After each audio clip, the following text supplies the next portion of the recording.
I am Laura, 29 years old, and my husband is Richard, 30 years old. We made the decision to live with his parents because Richard often expressed his desire to give back to his parents someday, considering himself the eldest son. Richard's parents are incredibly kind and uphold strong values that I deeply respect. I believe that if we have children in the future, it would be beneficial for them to grow up around their grandparents, learning about society through their experiences. Therefore, I was in favor of the idea of living together. However, there was a catch in this seemingly perfect in-law setup. Richard's unmarried sister, Melissa, 26 years old, also lived at home. My first encounter with her was when I went to announce our engagement, and she remarked sarcastically, "So, you're the latest addition to the family, huh?" My initial impression of my sister-in-law was unfavorable. She seemed to disapprove of her parents' approval of me and displayed a bad attitude. A few weeks after moving in, during a meal, I was serving food to everyone at their respective places. Melissa suddenly exclaimed in disapproval, "Wow, what? You placed the food at your seat first." I was taken aback by her unexpected outburst. I explained that my seat was closest to the kitchen, but she continued to make a fuss, insisting that I should have served her first. Witnessing this, my husband stepped in, reminding her of the importance of respecting me as the wife of the eldest son. However, Melissa retorted, dismissing me as just another woman from outside the family, refusing to acknowledge the significance of our relationship within the family hierarchy. Melissa's remark about me not being particularly attractive and deserving to be treated accordingly elicited a furious response from Richard. Sensing the brewing tension between siblings, I intervened, reassuring Richard and diffusing the situation. "Richard, it's okay, thank you," I said before turning to Melissa. "I'm sorry. Next time, I'll serve your portion first." I had my reasons for diffusing the conflict. Family arguments were counterproductive, especially considering our shared living situation and the fact that Richard had informed me that Melissa was likely getting married soon, which could potentially change our dynamic. However, Melissa's condescending attitude persisted. She would demand things from me with an air of entitlement, criticizing me for not anticipating her preferences. Her demeaning behavior escalated, treating me like a maid. I noticed that she behaved differently when her parents were around, which made me hesitant to discuss the issue with them. One night after midnight, she arrived home completely drunk, waking me up with her complaints. Worried about her safety, I helped her to the living room, where she began to share details about her life. She boasted about her fiancé, emphasizing how different their situation was from mine. According to her, they could afford to order food from any restaurant every day, unlike us, who, in her words, were stuck with bland mushroom soup for the PO. Despite her condescending tone, I chose to remain patient and composed, realizing that her behavior was a reflection of her own insecurities and need for validation. The difference between us became starkly apparent. "I'm not like you, plain-faced maid," my sister-in-law sneered, demanding water in the middle of the night. I muttered my annoyance under my breath, but she, emboldened by a few drinks, fixed me with a sharp glare. "What's with that look? Are you defying me because you're just a maid, living off my parents? It's only fitting to call you that," she scoffed, repeating the word maid with drunken laughter. Despite my urge to retaliate, I restrained myself. I was determined to uphold social manners, especially for the sake of my unborn baby. My husband and I chose to live with his parents to support them. They were good people, and I wanted to help. Yet being looked down upon as a mere maid was infuriating. Trying to distract myself, I began cleaning, but the frustration lingered, my grip on the vacuum tightening. During my cleaning spree, I noticed wedding invitations on the table, suggesting my sister-in-law was getting married. Curiosity piqued.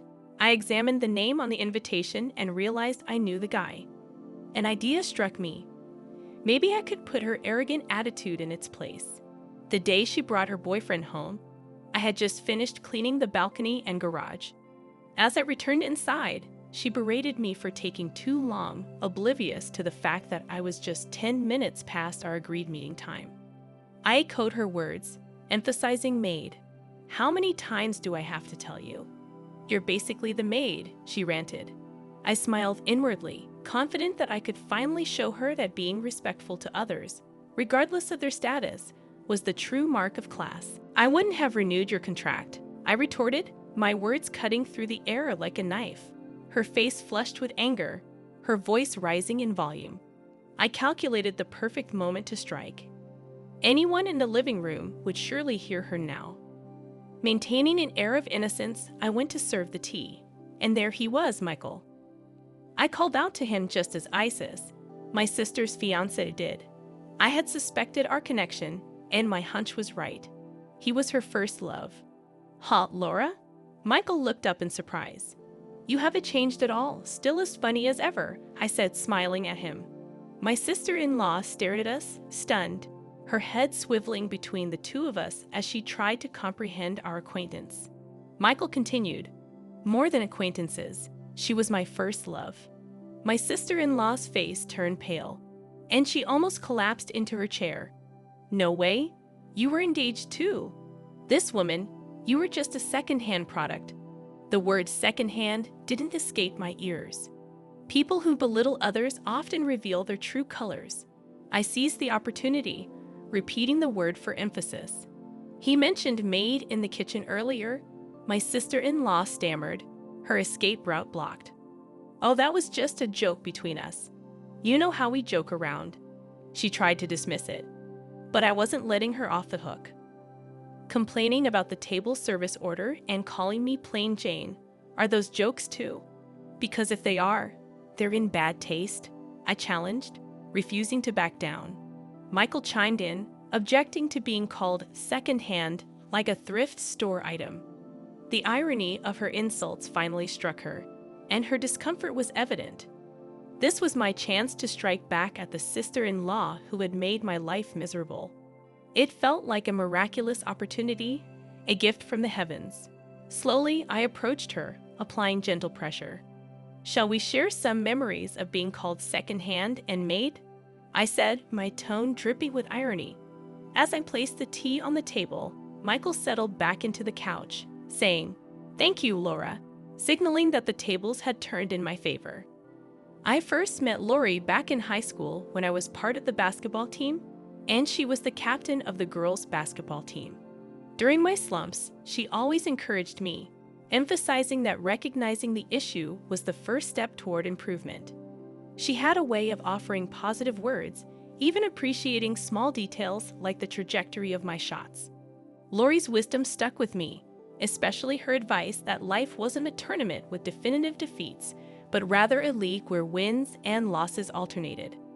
Her occasional gesture of giving me sports drinks meant the world to me. I must admit, I harbored a small crush on her and even asked her out, but Laura was incredibly popular. His expression remained stoic as he continued. After I asked her out one summer and got rejected, Lori remained considerate. She still treated me the same and even continued giving me drinks. My first love was a mix of bitterness and sweetness. He looked directly at my sister-in-law, accusing Laura of being called maid and me secondhand. Suddenly, I saw my opportunity. "I now understand the kind of person you are," he said, his voice firm. "I can't see us continuing this relationship." My sister-in-law turned ghostly pale and began sobbing, revealing her desperate circumstances. "I'm in a tight spot now. I even quit my job." He looked puzzled but remained stern. "You quit?" he asked. Before she could respond, I jumped in. "I didn't ask her to quit," he said. This unexpected revelation provided my chance. "Didn't she talk about how you wanted to be together forever? How? With your earnings, she could live a lavish lifestyle, ordering takeout every day." I exposed her deception. My sister-in-law's eyes widened in shock. "You didn't have to say all that to Michael," she stammered, attempting to justify herself. I chuckled, confident in my revelation.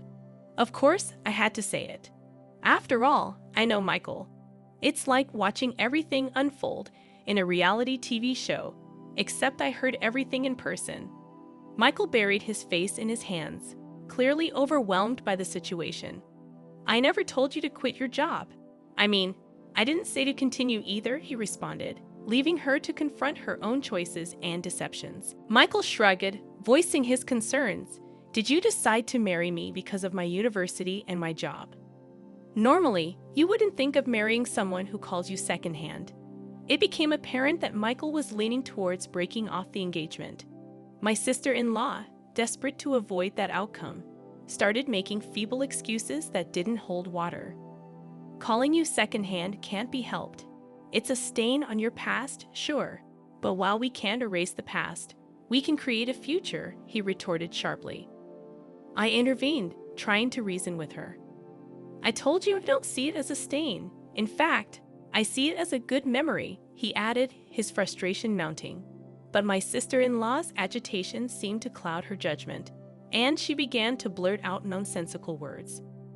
How are you going to take responsibility for me quitting my job? Are you going to pay me damages and support me with that money? If that's the case, we might as well get married. Come on, marry me right now. Right this instant, she yelled, grabbing Michael by the collar. Michael started to speak, his voice trembling. I never asked you to quit. Just then, a trembling voice interrupted, and we turned to see my mother-in-law standing there. I heard voices from downstairs, so I thought Michael was here. When I came down, I saw the two of you arguing loudly. I was waiting for a moment to step in, but what I heard was so unbelievable that I just froze, she said, her expression grim. Behind her, my father-in-law stood imposingly, and even further back, my husband trembled. I really am sorry for what happened, Michael, my father-in-law said. My apologies to Michael too, but the one who's really been wronged is Laura, my mother-in-law added, her eyes welling up. Why did you hurl such harsh words like maid at Laura, who's always been so kind to us? She did everything out of goodwill, and you belittled her. Apologize now. My husband's voice was hoarse as he spoke. Laura didn't want you to hear bad things about your own daughter. She endured it all on her own. I knew about it, but I'm sorry, Laura. I hadn't realized you were being referred to as a maid recently. Apologize now, my mother-in-law said firmly, slapping my sister-in-law across the face. Gritting her teeth and glaring at me, my sister-in-law managed to choke out, I'm sorry. However, Michael intervened coldly. You don't have to apologize to me. I want you to apologize to Laura and ensure you never treat her this way again. I don't want to see my first love cry, but I don't need your apology. I feel bad for your parents, but this was a good opportunity to see the kind of person you are before marriage. Let's forget this ever happened. He turned to my tearful sister-in-law and added, if you have an issue with being secondhand, then you should have stayed away from me. I never asked you to quit your job. As he prepared to leave, he apologized once more to my mother-in-law and father-in-law. At least make it seem like I dumped you, he urged. My sister-in-law screamed, enough is enough. But my father-in-law also slapped her across the face. Michael, thank you for coming today. I hope you'll find a wonderful person next time, my father-in-law said gently, patting Michael's shoulder. After that, my sister-in-law was forcibly kicked out of the house. Laura, I'm so sorry for everything, my mother-in-law said, apologizing even though she hadn't done anything wrong.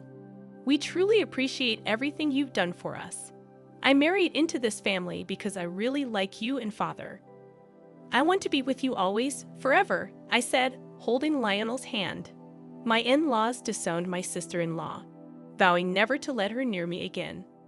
Months later, my sister-in-law sent an email to my husband, asking for financial help, claiming she couldn't find a job and couldn't pay her rent. However, my husband blocked her in front of me. Several years later, I heard that Michael got married. We started to keep in touch again after the incident with my sister-in-law. By then, I had given birth to our first child. When we have our own kids, I'd like parenting advice from you, Michael said. Yay, our child is so lucky to have grandparents who adore her, I replied. We want our child to be loved and to know love. We named our child Amy, which means beloved.